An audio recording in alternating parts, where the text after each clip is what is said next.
আজ আমি তোমাদের সাথে শেয়ার করব এই গরমে জিভে জল আনার মতো আম মাখার রেসিপি। চলো দেখে নিই এই আম মাখা বানাতে কি কি উপকরণ লাগছে। আম মাখা বানানোর জন্য প্রধান উপকরণ লাগছে তো আম। আর এই আমটা আমার মায়ের ফ্রেন্ড তুলি আন্টি দিয়েছে। গাছের আম হলে সব থেকে আম মাখা খেতে টেস্টি হয়। আর আম মাখা বানানোর জন্য নিয়ে নিয়েছি সর্ষে, শুকনো লঙ্কা, সর্ষের তেল আর গুড়।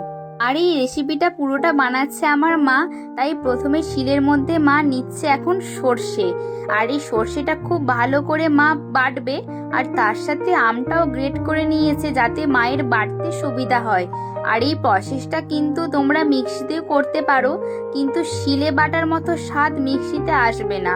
তারপরে মা এখানে দিচ্ছে শুকনো লঙ্কা, এটাও সর্ষের সাথে খুব ভালো করে পেস্ট করে নিচ্ছে। সর্ষে আর শুকনো লঙ্কাটা বাটা হয়ে যাওয়ার পর মা এখন দিয়ে দিচ্ছে গ্রেট করে রাখা কাঁচা আমগুলো।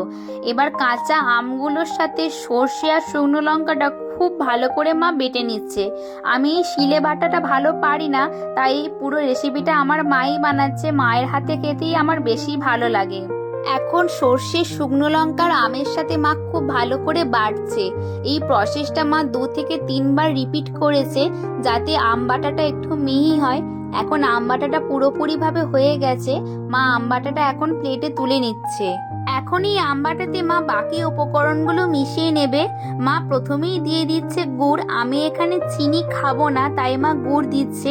তোমরা যারা যারা চিনি খেতে ভালোবাসো বা চিনি খাও, তোমরা চিনি ইউজ করো। এরপর তোমরা তোমাদের টেস্ট অনুযায়ী নুনটা বুঝে দিয়ে দিও। আর এতে যাবে বেশ খানিকটা পরিমাণে সর্ষের তেল, কারণ এই আম বাটাতে সর্ষের ঝাঁঝটা খেতেই কিন্তু বেশি আমার ভালো লাগে। এখন সমস্ত উপকরণগুলো দেয়া হয়েই গেছে, আর মা হাতে করে সমস্ত উপকরণগুলো আম বাটার সাথে খুব ভালো করে মিশিয়ে নিচ্ছে। আর এই হাতে করে মেশানো যত ভালো হয়, এই আম মাখার স্বাদ কিন্তু ততই বাড়ে।